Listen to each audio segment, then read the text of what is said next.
Millie Buchanan, Morgan County Extension Agent for Family and Consumer Sciences Education, and I have been serving the people of Morgan County for many years. Today we're going to be doing our Cooking Through the Calendar series, and this is a monthly program that we present for anyone interested in the topic here at the Cooperative Extension Service. And we'd like to take a moment to thank Mountain Telephone for sharing this with all of you. This is a joint program that's offered with our 4-H Youth Development Agent Kim Lane and our Agriculture and Natural Resource Agent Sarah Fannin, along with myself. So we cover 3 topics. We cover the actual growing, and Sarah covers that portion. We cover the nutrition information and the actual preparation, which I'll be sharing with you today. And then Kim tries her best to keep us fit and moving by adding some physical activity with the program. So today I will share with you the recipe, selection of products that we'll be using today, safe handling, food safety, food preparation, and also we hope that you will join us at the actual activity here at the Extension Service, generally the second Tuesday of each month. So today we're going to be making our chicken ranch mushroom recipe, and this one is actually from our SNAP-Ed calendar that is available here at the Extension Service. And what we want to do first is gather all of our ingredients so that we are ready to cook. And I'll show you what those are today, and then as we prepare, we'll talk about those ingredients and how they are best utilized. First, we have our non-stick spray that we'll be preparing our skillet with as we brown our chicken and cook that for a little bit. We also have our 1 pound of chicken breasts, and I'm actually using frozen chicken breasts, and these are very handy to have in your freezer. They're especially nice for working families, also for all size families, depending on how many are in the family or if you're having people over. And I'm going to show you one of the speedy tips with those frozen chicken breasts here in a minute. We also have our 8 ounces of mushrooms, and our recipe calls for white mushrooms, and those are generally the button mushrooms, and we'll talk about those a little more. But this is an 8-ounce container, and all of our ingredients were available in West Liberty today or yesterday.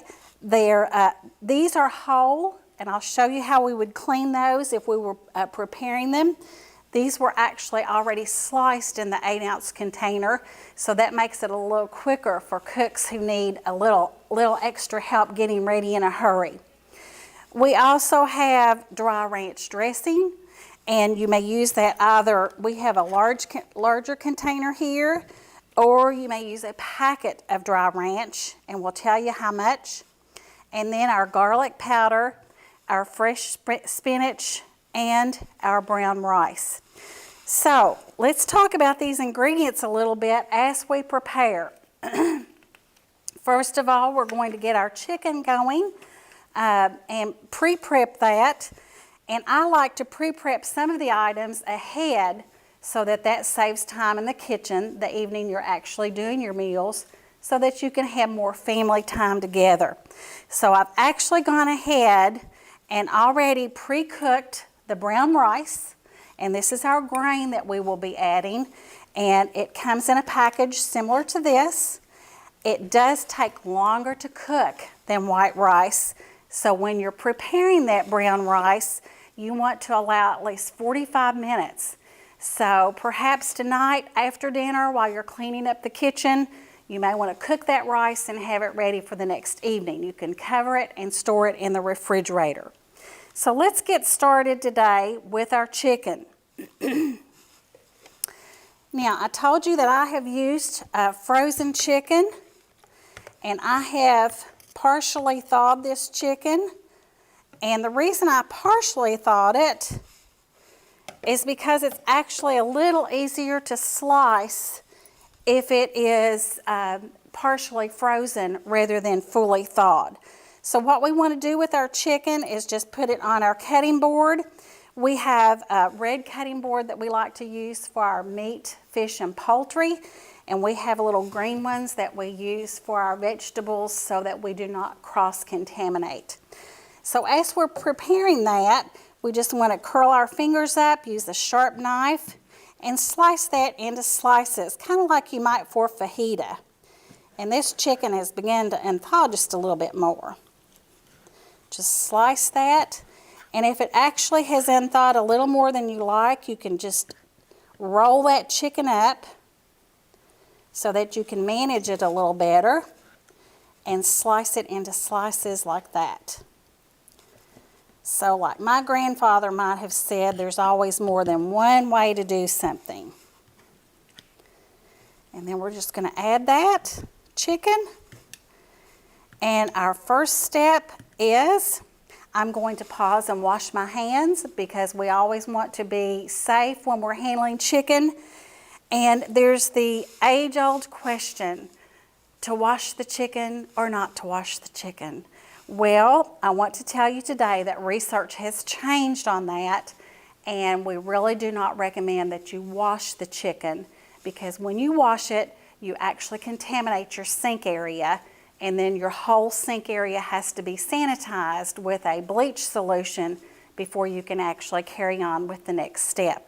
So give me just a moment and I'll wash up and we'll be right back. All right, we have our area all cleaned up and I have gotten washed up. So now we're going to actually spray our skillet with a non-stick spray. And we just want to get that evenly coated.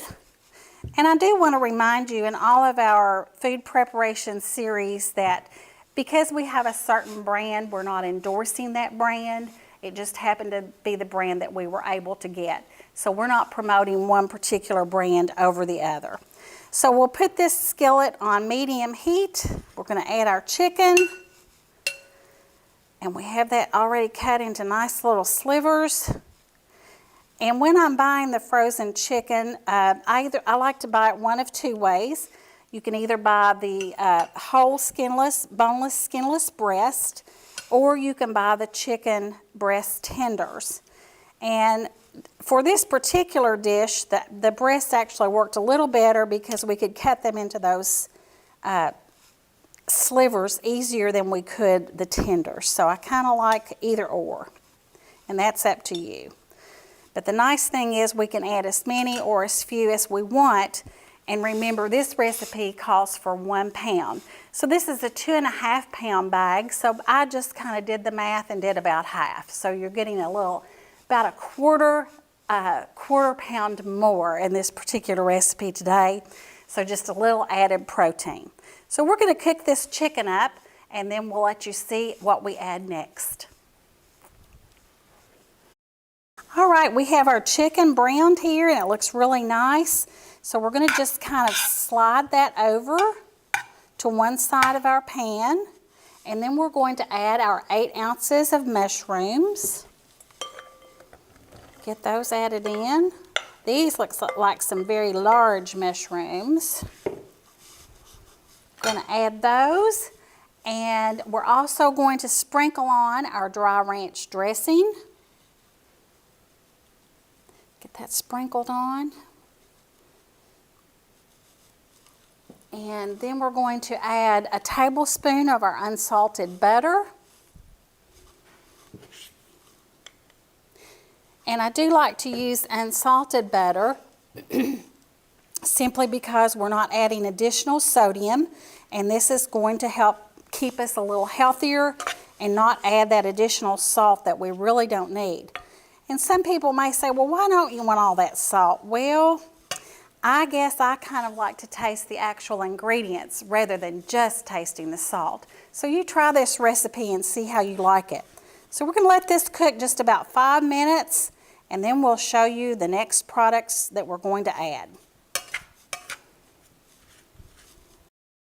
All right, we have our chicken all nice and done, and our mushrooms have sauteed. And the chicken takes about 5 minutes if it's thawed well. but we were using the chicken that wasn't quite thawed, so we did cook that probably 7 to 9 minutes just so it was well done. And you can always check that with your meat thermometer if you'd like. If you don't trust by look, you can do that. But anytime your chicken, if you kind of cut the chicken, pierce the chicken, use a fork, when those juices run clear, you can count that that chicken is done. So don't forget that little tip that you can use. So this looks really nice. And now we're going to get ready to take our chicken and mushrooms from our pan. And then we're going to add our fresh spinach. And I'm going to cheat just a little bit here today. And we're going to do that in another skillet. And if I were at home, would I use 2? No, I would use 1. For fast and easy cleanup. So we're just going to spray that, toss our spinach in, and this is 1.5 cups of spinach. And I'll give you another little tip. I did measure this today, but if you just have your bag of fresh spinach and you just reach down and get a handful, that's right about 1.5 cups every time. So that's a good way to tell. So we're just going to actually just wilt this, and it will only take about 2 to 3 minutes to get our spinach wilted so we can add that to our dish.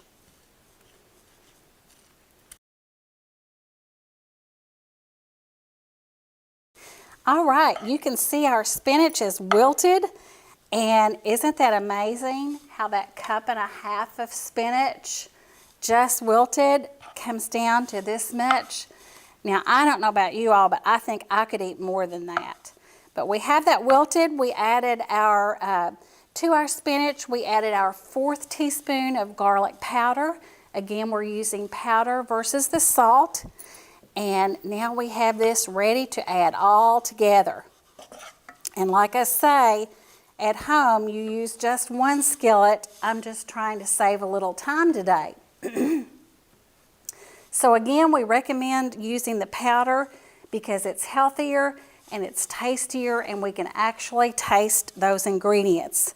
So next, we're ready just to put these together. So I'm going to go ahead and add my spinach that we've wilted into this dish. Just give that a little stir. And then next, we're going to plate this up with our brown rice so you can see what a tasty meal we're going to have in a 1 skillet meal.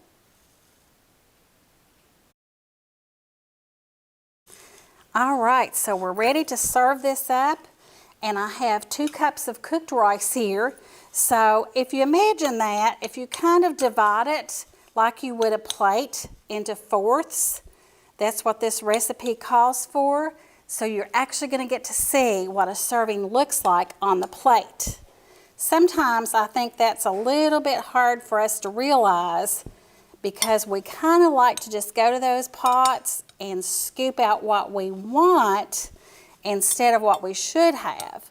So I'll be sure and get all of that. That is actually of this recipe, that's 1/4 cup. So you can, I'm sorry, 1/2 cup of the cooked rice. So it's actually 1/2 cup cooked. And then I just kind of visually divide this chicken and our mushrooms as well, sort of into 4ths. And scoop that out.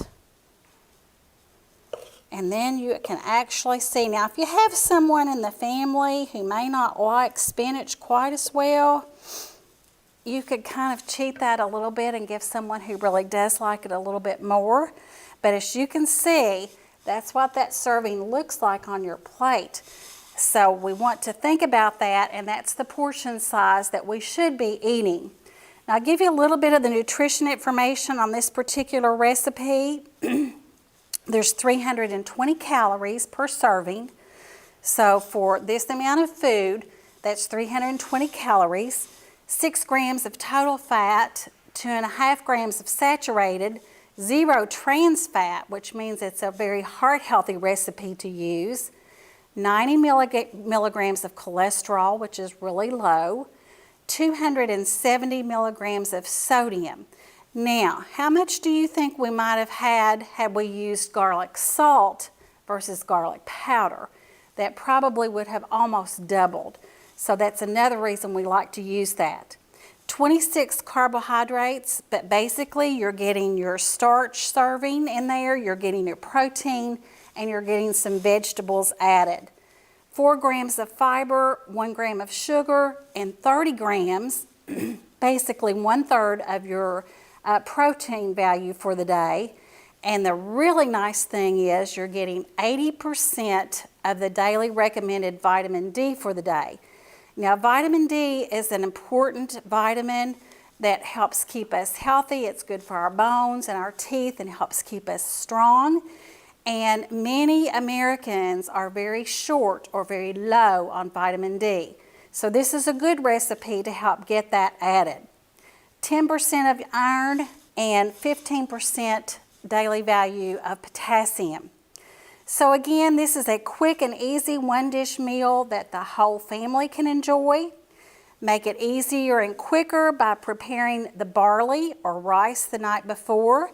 And barley is another grain that's an excellent addition that you could have substituted for the brown rice because it has more of that whole grain product.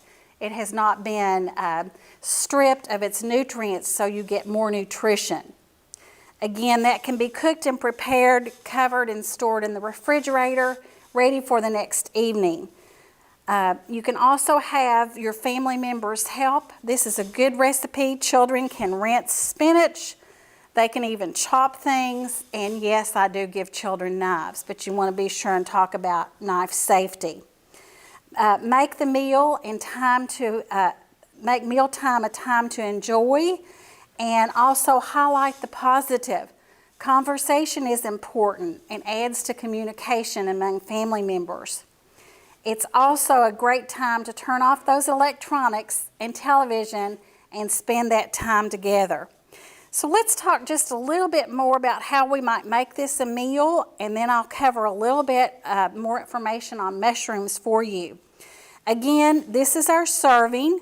We could certainly add another vegetable, broccoli, steamed broccoli, or broccoli and cauliflower, a medley, or a fresh tossed salad would be a nice addition with this meal.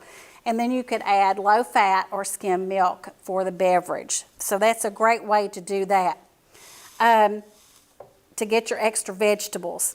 Well, let's talk a little bit more about mushrooms in general. I think sometimes mushrooms are not understood very well, or maybe we don't use them as much as we should. And I think that's sort of because some people really like mushrooms and some people are kind of not so sure. But mushrooms are a great source of vitamin D, which we talked about that we really do need. They also have riboflavin and B vitamins, such as niacin, and they also provide some minerals, copper and selenium. And those are trace minerals that we don't need lots of, but we do need some of those. Mushrooms are very low in calories and sodium, the salt, again, low in that. And all varieties are fat-free and cholesterol-free unless we add what? A little butter or a little oil or some addition to that, and then we are adding some fat. When you're selecting mushrooms, you want to look for very fresh mushrooms that are small to medium size, and I'll just open this package because I do want to show you how to clean a mushroom and get ready to slice that. That are small to medium size for their variety, and that means they will be at their peak. Some caps may be open with pink or light tan gills. And the gills, we'll get a close-up here of that. How about that? The gills are right here, and you can see that they're kind of perforated. That's the gills. So they may be light-colored, but some may be damaged in their texture, and that may affect their taste. So the surface cap should be white or creamy or uniform brown. And you can see these are the brown ones, even though our recipe called for white. Here in West Liberty this week, we could only get the brown ones, but they're very nice and fresh. You want to avoid overripe mushrooms. that have wide open caps or that have discolored gills. So if you'll notice, these gills are very nice and white. They're not discolored, so they are very nice and fresh. And you want to avoid mushrooms that are dented or pitted or have discolored caps. Now, boxed mushrooms are best stored in their own packaging. Place them in the refrigerator. Loose mushrooms are best stored in a paper bag, like a brown paper bag or a white paper bag, and stored in the refrigerator. And you really don't want to pack them tightly into a plastic bag because that will cause moisture and decay to occur more quickly. Now, in this particular package, you notice I just opened it up. If I were going to just use some of these, again, I would either leave this open, kind of tint lightly with a brown bag, or just take them out of this and put them in a brown bag because you don't want that moisture to collect around there. Mushrooms are better in the crisper because, again, of that moisture and decay. So fresh mushrooms should keep about a week. So if you don't use those within a week, you need to either saute them and freeze them or prepare them ready to use. So let's just take a minute here to look at this mushroom a little more closely. Now, if I were going to clean this, you just basically want to take your thumbs and just pop that stem out. And then it's ready for slicing. So that's how we clean that. And again, we'll just pop that out. And if you listen real closely, you might hear the snap. But they do have that stem on there when they're collected. And then we would just literally slice that with our knife, ready to use, or you could use those whole. Now, mushrooms do come in many varieties, and in our area, you may have heard of shiitake mushrooms. I think that season has just passed because the weather's gotten really hot, but lots of folks like to look for the shiitake mushrooms. There's portobellos, the little button ones or the small white ones that are a little closer to this size mushroom. That would be large for a little white mushroom.